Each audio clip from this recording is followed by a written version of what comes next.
goodness. What happened? Today we're drawing Injured Kissy Missy in 4 different styles, and we're going to start off with my style. For those of you who are new to the channel, my style is a combination of comic and a little bit of impressionism and a little bit of pop art.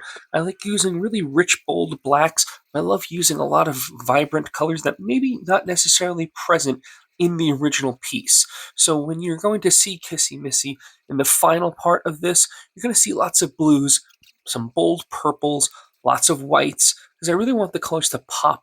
And I really want the shadows to just jump off the page, and one way I achieve this is by using a lot of expressive colors that, once again, might not necessarily be present in the original design.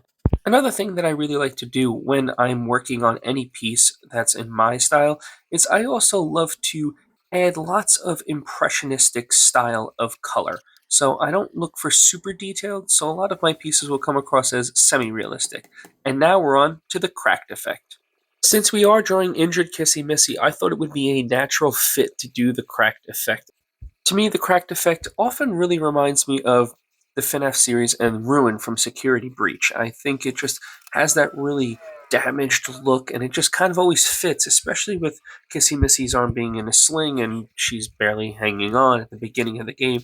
And you look at it, and I think it just fits. I don't know. Just let me know, because I think it really works. I think it fits the style really well, but maybe it's a miss. That's what you guys are here for, so let me know what you guys think in the comments.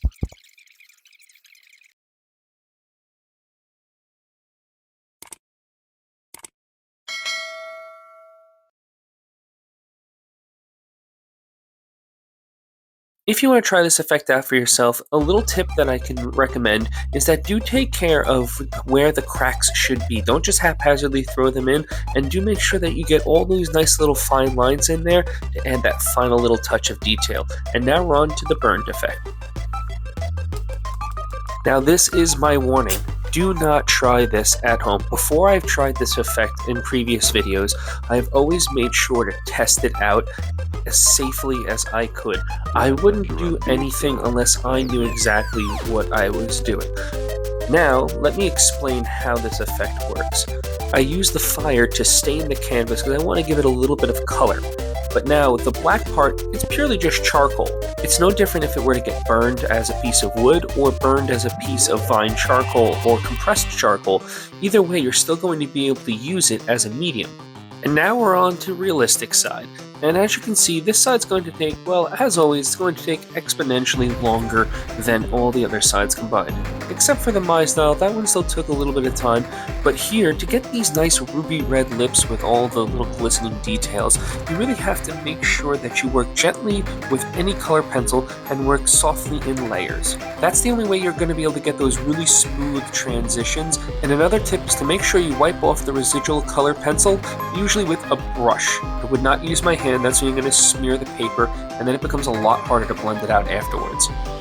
One of the reasons why this was a really big struggle, not just for me, but just because it was more of a time sink, is that Kissy Missy has tons of hair.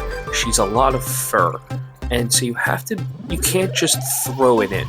You have to make sure you almost draw in each individual hair. You want to make sure that each area gets its own attention. So you want to treat it with the middle, a highlight, and then a shadow, and look for those pockets of transition, as you can see I'm doing here.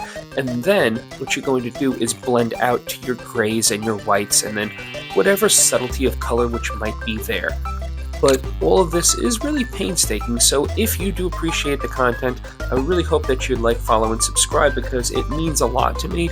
I love the interactions that we've been having on the premieres. It means a lot to me, it really does. I enjoy answering and talking to you guys in the comments section all the time. So let me know which section you guys think you like the best in the comments, and as always, thank you so much for stopping by, and I'll see you all in the next video.